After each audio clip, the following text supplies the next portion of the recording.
धन्यवाद संजीव। आज news desk पर मैं हूं रेडियो सखी माधवी, लेकिन उससे पहले सेना द्वारा किए गए सामाजिक कार्यों की जानकारी आपके साथ साझा करना चाहेंगे। सेना में जाने के लिए इच्छुक युवाओं को जागरूक करने के लिए सेना ने राजौरी में जागरूकता लेक्चर का आयोजन किया। इसमें युवाओं ने सेना में भर्ती होने के लिए तरीके के बारे में उन्हें बताया गया। युवाओं ने प्रश्न पूछकर अपनी शंकाएं भी दूर की। सेना ने राजौरी में महिलाओं के लिए ड्रिंकिंग, इसे एक बार फिर से सुन लीजिए। सेना ने राजौरी में महिलाओं के लिए ड्राइविंग क्लासेस का भी आयोजन किया, जिसमें महिलाओं को 2 व्हीलर और 4 व्हीलर चलाने के लिए प्रशिक्षण दिया गया। प्रशिक्षित महिलाओं के लिए लर्नर ड्राइविंग लाइसेंस भी मुहैया करवाया गया। महिला सशक्तिकरण के लिए सेना के इस प्रयास की सराहना की गई। 1971 के भारत पाक विजय के स्वर्णिम वर्ष के तहत सेना विभिन्न आयोजन कर रही है। इस सिलसिले के तहत सेना ने किश्तवाड़ में एक लेक्चर का आयोजन किया, जिसमें बहुत से स्थानीय लोगों ने भाग लिया।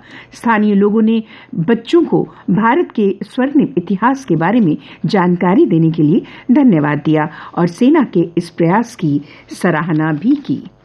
और अब मुख्य समाचारों से पहले हम आपको अपने कार्यक्रमों संबंधी सूचना देना चाहेंगे। ICC men's T20 world cup 2021 के तहत आज शाम 7 बजे अबू धाबी में भारत और अफगानिस्तान की टीमों के मध्य खेले जाने वाले T20 मैच का आंखों देखा हाल आकाशवाणी दिल्ली से हम आपके लिए रिले करेंगे, जिसे आप हमारे इसी चैनल मीडियम वेव 303 मीटर अर्थात 990 किलोहर्ट्ज और FM 100.3 मेगाहर्ट्ज पर सुन पाएंगे। श्रोताओ, आज से हम आपके लिए बुधवार दोपहर 12:35 पर घर संसार कार्यक्रम में एक नई श्रृंखला शुरू कर रहे हैं, आजादी का अमृत महोत्सव चेतेनी पटारी। आज इस श्रृंखला की आप पहली कड़ी सुन पाएंगे दोपहर 12:35 पर। और अब चलते हैं समाचार पत्रों की सुर्खियों की ओर। एक प्रमुख अंग्रेजी समाचार पत्र की पहली बड़ी सुर्खी बनी है, after nearly a decade MHA approves 41 vacancies for induction of JKS officers into IAS। Diwali से पहले जम्मू कश्मीर प्रशासनिक सेवा के 41 अधिकारियों को केंद्रीय गृह मंत्रालय ने IAS के लिए मंजूरी दे दी है। इस कार्रवाई को बता दें आपको पूरा करने में कुछ महीनों का समय लग सकता है। ये समाचार आज एक प्रमुख अंग्रेजी समाचार पत्र का पहला बड़ा समाचार बना है। जलवायु परिवर्तन से जंग में द्वीप देशों की मदद करेंगे भारत ब्रिटेन। ग्लासगो प्रधानमंत्री नरेंद्र मोदी ने कहा कि पिछले कुछ दशकों के अनुभव बताते हैं कि जलवायु परिवर्तन के खतरों से कोई अछूता नहीं है, फिर यदि विकसित देश हो या प्राकृतिक संसाधनों से भरपूर देश। दुनिया के छोटे द्वीप देशों के लिए अवसंरचना कार्यक्रम आयरिस के शुभारंभ पर प्रधानमंत्री ने कहा, आयरिस की शुरुआत एक नई उम्मीद, नया भरोसा जगाती है। ये समाचार भी आज सभी समाचार पत्रों में प्रधानमंत्री के चित्र के साथ छपा है। एक समाचार जो आज सभी समाचार पत्रों के प्रथम पृष्ठ की सुर्खी बनी है, आतंकियों से 60 गांठ में जेल उप अधीक्षक स्कूल प्रिंसिपल बर्खास्त। हिजबुल सरगना के लिए काम करता था उप अधीक्षक, प्रिंसिपल हुर्रियत के हड़ताल कैलेंडर को कराता था लागू। शिक्षक फारूक अब्दुल्ला और जेल अधिकारी उमर अब्दुल्ला के कार्यकाल में हुआ था नियुक्त। ये समाचार भी आज सभी समाचार पत्रों में प्रमुखता से प्रकाशित हुआ है। धनतेरस पर सोने की बिक्री कोविड पूर्व से 1.5 गुना ज्यादा। आज ये समाचार सभी समाचार पत्रों में प्रथम पृष्ठ पर प्रमुखता लिए हुए है। धन वर्षा, जम्मू कश्मीर सहित देश भर में सोने चांदी के गहनों का शानदार कारोबार। 20,000 करोड़ रुपए का 45 टन सोना बिका देश भर में। 12,000 करोड़ की बिक्री हुई थी 2019 में। मांग में तेजी की पहले से उम्मीद। धनतेरस पर बाजार में जबरदस्त रौनक देखने को मिली।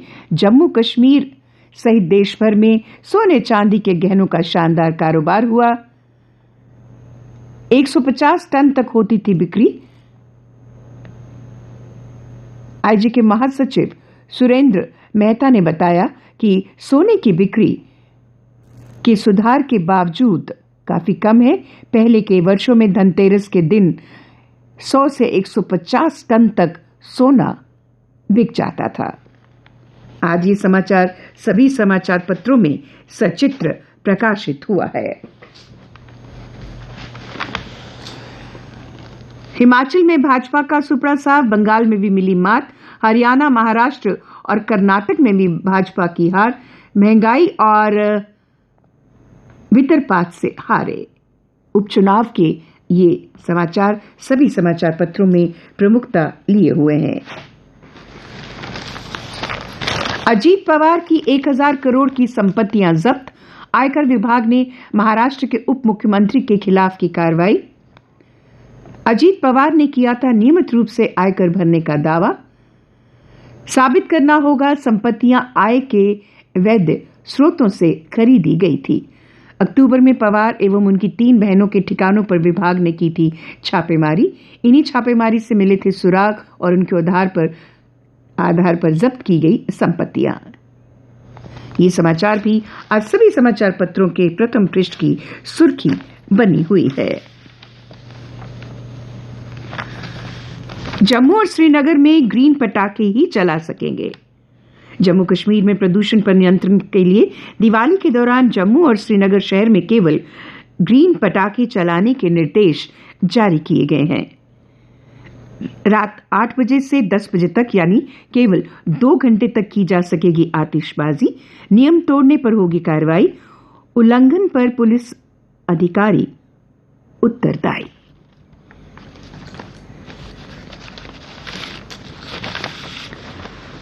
उपराज्यपाल श्री मनोज सिन्हा ने नीट परीक्षा के टॉपर तन्मय गुप्ता को बधाई दी। उन्होंने कहा कि तन्मय जम्मू कश्मीर प्रदेश का गौरव है और हमें उन पर गर्व है।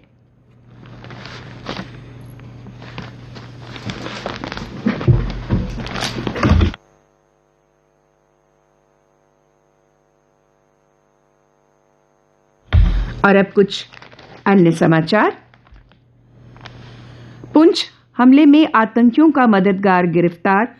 पुंछ और राजौरी को सोमवार जंगलों में छिपे आतंकियों के एक मददगार को गिरफ्तार किया गया।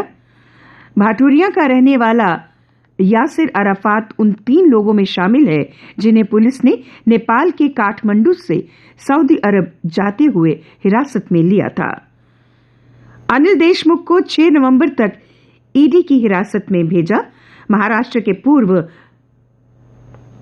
गृह मंत्री अनिल देशमुख को विशेष कोर्ट ने मंगलवार को करोड़ों रुपए के मनी लॉन्ड्रिंग मामले में 6 नवंबर तक ईडी की हिरासत में भेज दिया है।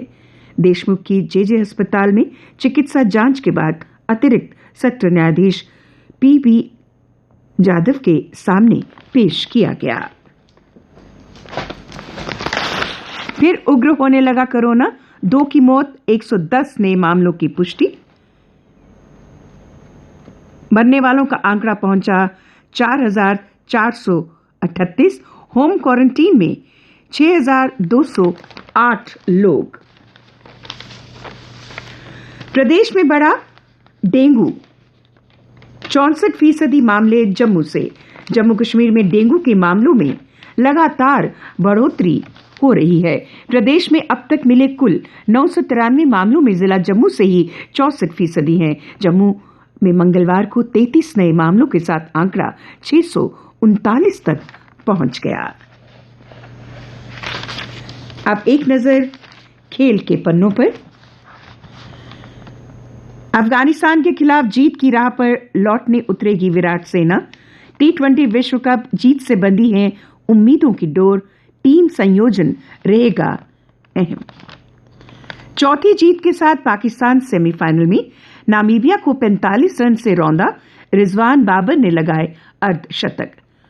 आकाश विश्व चैंपियनशिप में पदक जीतने वाले 7वें भारतीय। भारतीय मुक्केबाज रियो ओलंपिक के रजत विजेता रिवास को हराकर सेमीफाइनल में। राठौर ने फिर किया टीम इंडिया के बल्लेबाजी कोच के लिए आवेदन। हाई लो ओपन बैडमिंटन में फ्रांस के थॉमस से 36 मिनट में जीते लक्ष्य। अब मनप्रीत सहित 12 बनेंगे खेल रत्न। राष्ट्रपति 13 नवंबर को करेंगे खिलाड़ियों को सम्मानित। न्यूजीलैंड के सामने आज स्कॉटलैंड की आसान चुनौती। रबादा नौतसे के दम पर दक्षिण अफ्रीका ने बांग्लादेश को 6 विकेट से दी मात। और अब मौसम की जानकारी। दिवाली पर बारिश और बर्फबारी के आसार। जम्मू कश्मीर में मंगलवार को मौसम फिर से बदल गया। कई मैदानों और पर्वतीय क्षेत्रों में दिन भर बादल छाए रहे। हवाएं चलने से सर्दी का एहसास हुआ। मौसम विज्ञान केंद्र श्रीनगर के अनुसार 4 और 5 नवंबर को जम्मू कश्मीर के कुछ हिस्सों में बर्फबारी के साथ बारिश के आसार हैं। समाचार पत्रों के अनुसार जम्मू में कल का अधिकतम तापमान 25 डिग्री सेल्सियस तथा न्यूनतम 15.3 डिग्री सेल्सियस रिकॉर्ड किया गया। आज सूर्यास्त 5:38 पर और कल सूर्योदय प्रातः 6:54 पर होगा। जम्मू डिवीजन के अधिकतर इलाकों में आज कहीं कहीं पर बादल छाए रहेंगे।